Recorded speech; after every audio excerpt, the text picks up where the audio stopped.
বন্ধুরা, আশা করি সবাই ভালো আছো। আজকের মেনু, আর ওয়েদার তো ঠান্ডাই আছে, সকাল থেকে রোদ্র উঠেছিল, তারপর থেকে ওয়েদার ঠান্ডা একদম।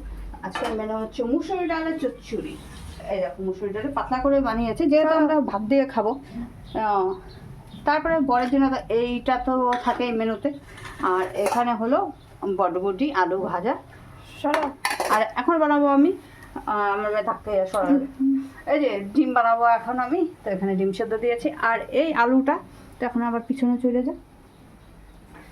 এই যে আলুটা ভাজছি, এই আলুটা ভাজছি হলো কি আমার মেয়ের টিফিনের জন্য। কালকে আলুর পরোটা দেবো, তাই আজ রেডি করে রাখলাম। শুধু কাল আটা মেখে আটার ভিতর করে দেবো। তো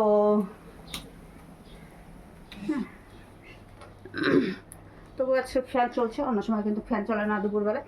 তো আজ তোমাদের একটা লেচু খাওয়ার টোটকা বলছি। আজ লেচু খাওয়ার টোটকা। লেচু অনেকেই জানো যে লেচু কিন্তু গরম জিনিস, মানে খেলে পরে পেট গরম হয়। হ্যাঁ, আমিও এটা জানি, মানে শুনেছি, জানি বললেও তো ভুল, শুনেছি। তার জন্য কিন্তু আমরা যখন লেচু খাই, এই যে লেচুটা আমাকে, মানে আমি একজনের কাছে দেখেছি, সেই বলেছে লেচুটাকে আগে জলের মধ্যে ভিজিয়ে রাখতে হয়, তারপরে খেতে হয়। তো একটা লেচু ওপেন, মানে আমি খেয়ে দেখি যে কীরকম লাগে।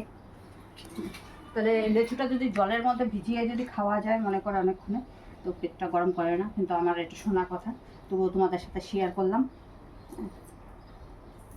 এখন লেচুটা খাবো। আর লেচুটা দিয়েছে হলো বৌদি, আমার মানে আমার পাশের বাড়ির বৌদি। তো দাদা তো ফলের ব্যবসা করে, তো আম লেচু মাঝে মাঝে এই লেচুটাই একমাত্র পছন্দ করি, লেচু আর জাম।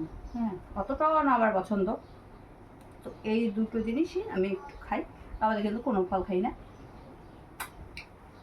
দারুণ মিষ্টি আর একদম ঠান্ডা ঠান্ডা আসে। তো টাটা বন্ধুরা, এখনের মতন।